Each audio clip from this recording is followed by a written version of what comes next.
Hello বন্ধুরা, welcome back to my channel. তো কেমন আছো তোমরা সবাই? আশা করি তোমরা সবাই খুব ভালো আছো। তো আমি রেডি হয়ে গেছি, রেডি হয়ে যাচ্ছি আজকে শ্বশুর বাড়িতে।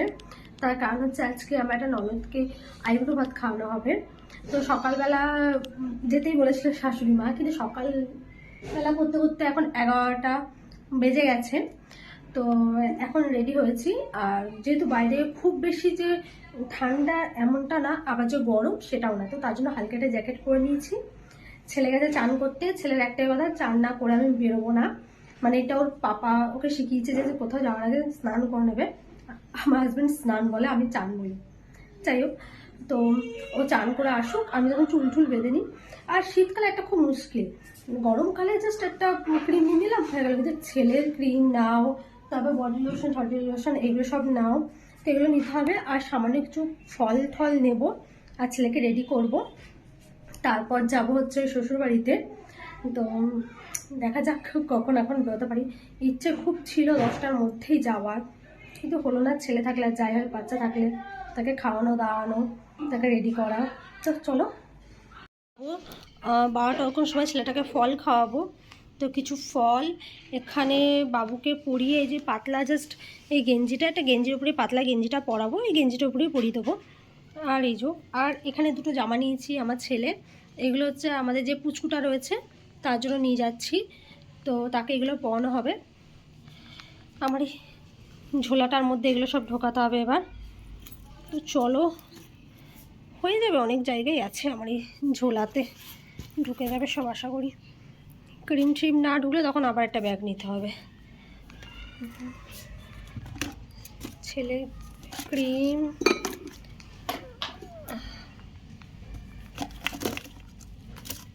টিপ,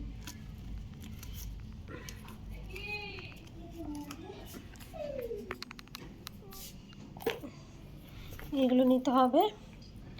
আর নিতে হবে ছেলেটার একটা পাতলা গেঞ্জির ফুল প্যান্ট, সেটা আমি কোথায় রাখলাম একটা, আচ্ছা ওই ঘরে রেখেছি, ঘর থেকে নিয়ে আসি, দিয়ে আবার এখানে রেখে দেবো। তারপর ছেলেটাকেও রেডি করে দিই। আর আমার ছেলের জিন্সের প্যান্ট, ওর ফেভারিট হচ্ছে জিন্সের প্যান্ট, পর দিন রাত পরে থাকবে, যদিও সবসময় পরে থাকা ভালো না। তা আমার ছেলে কান্নাকাটি করে যাই হোক যেন তেন পোকারে না ওর পড়াছে।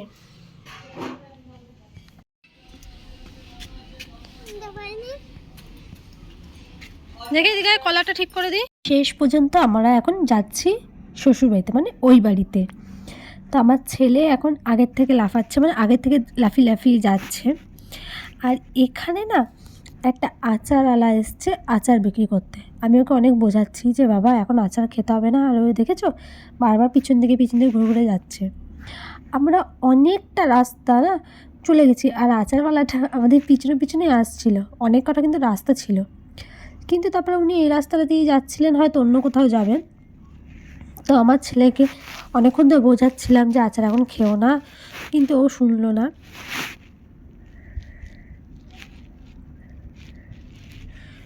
তো শেষ পর্যন্ত ওকে আমি কিনে দিলাম।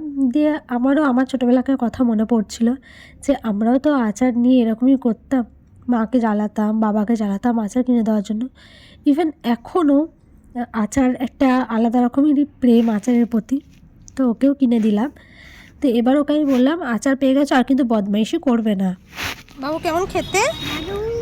দারুণ খেতে, হেব্বি হেব্বি দারুণ। আর বদমাইশি করবে না তো বাড়ি গিয়ে?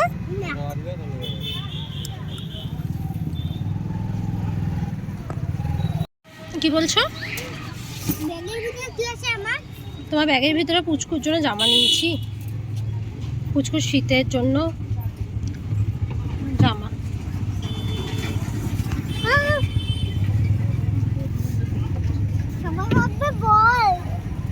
বল ভাববে।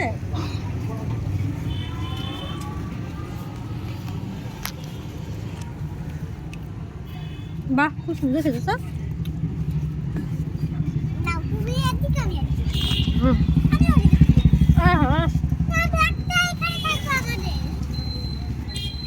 আর এখানটাতে দেখো, এই দেখো এখানটাতে কিন্তু কদিন অনুষ্ঠান হবে। এটা হচ্ছে রাধাকৃষ্ণের জিও মন্দির। তো তা এটা উদ্বোধনী অনুষ্ঠান হবে, অনেক দিন ধরে হয়, খুব ভালো হয়। তোমরা যারা বর্ধমানে থাকো পারলে একবার এসো কিন্তু এখানে। তো তোমাদের সাথে কথা বলতে বলতে বাড়িতে চলে এসেছি। চলে এসে বাবুর ক্রিমটা, আমার ক্রিমটা বাইরে বার করে রেখেছি। এবার চলো ফলগুলো বাইরে বার করি, তারপরে কোমর বেঁধে লেগে পড়ি কী কী কাজ বাকি আছে সেইগুলোতে একটু সাহায্য করতে। তো ঝুড়িটা নিয়ে চলে এলাম, এবার ফলগুলো তুলে রাখি। তো তারপর একটুখানি পর আবার ছেলেটাকে ফল খাওয়াবো। তার আগে এই ফলগুলো রেখে শাশুড়ি মার কাছে একবার যাবো, কী কী করতে হবে না করতে হবে একটু জেনে নেবো। তো চলো এগুলো রেখে দিই, তারপর আবার তোমাদের সাথে কথা বলছি। তো এগুলো সব কিছু রেখে দেওয়ার পর অনেকক্ষণ পর, আধ ঘন্টা 1.5 ঘন্টা পর আবার ছেলেটাকে যে ফলের মধ্যে পেয়ারা আর লেবু কেটে দিলাম। কলাটা বললেও খাবে না, কলাটা না ও খুব একটা পছন্দও করে না, টুবাই থাকলে একটু জোর করেই খাওয়ায়। আর এদিকে আমার শাশুড়ি মা আমাকে ডাকছিলেন যে রসুনটা নিয়ে আসো রুবি, আর এদিকে মিক্সিটা করতে হবে। তো এই যে মিক্সি করবার জন্য আমি নিয়ে চলে এসেছি। এখানে আছে পেঁয়াজ আর পোস্ত, আর আমি না ভুল করে রসুনটা এখানেই দিয়ে দিয়েছিলাম, পরে আমি তুলে নিয়েছি। তো চলো মিক্সিটা করি, তারপরে তোমাদের দেখাই মাংসটা রান্না। এই দেখো মাংস রান্না হয়ে গেছে, আর এখানে হচ্ছে রুই পোস্ত করছে, এটা করছে আমার বড় যা। এই যে আমার যা এদিকে রান্নাটা করছে, তোকে একটু দেখাই।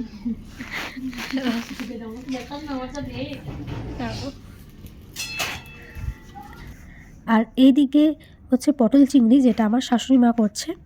আর ওদিকে আবার ছেলেটাকে কাজ দিয়ে এসেছিলাম ড্রয়িং করবার, তো দেখছি ড্রয়িং করেছে। তো এই ড্রয়িংগুলো ও করছে, এখনও ড্রয়িং করছে অবশ্য।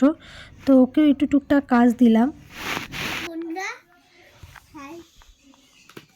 কি করছো তুমি? আঁকছো? তুমি যে এই ঘর আঁকছো, এই ঘর তো কালকে ড্রয়িংয়ে আসবে না। যেটা আসবে সেটা আঁকো। সেটা আঁকতে পারলেও তুমি যদি কালকে ভুলে যাও, তোমাকে রং ঠিকঠাক করে করতে হবে।